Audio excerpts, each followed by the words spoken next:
A turbocharger is nothing but a centrifugal compressor. The principle here is forced induction. It's the process of forcing compressed air into the intake for combustion. First, we will see the basic parts of a turbocharger.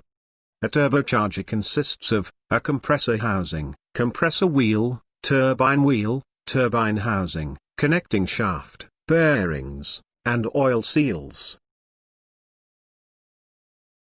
The middle part held together is called a cartridge.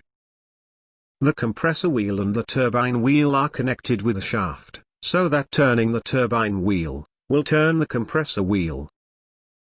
A turbocharger is designed to rotate over 100,000 RPM. An oil feed line from the engine will lubricate the shaft and the bearings, providing less friction. Now, let's see how the turbocharger works with the engine. An engine without any forced induction device is a naturally aspirated engine.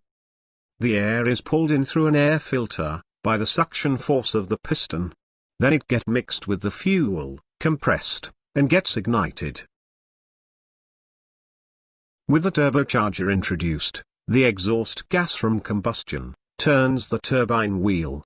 This turns the compressor wheel, and more air is compressed and fed to the engine. Let's take a closer look.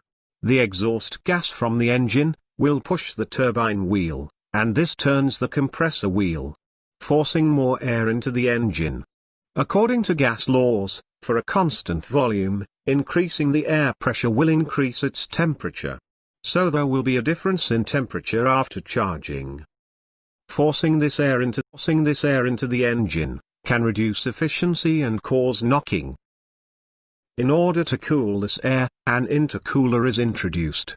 An intercooler is an air-to-air heat exchanger device, which helps to cool this air before it enters the engine. So introducing an intercooler into the system will increase the charge density by cooling the air, and provides volumetric efficiency. In conclusion, a turbocharger will provide more air to expand on combustion, and produces more power.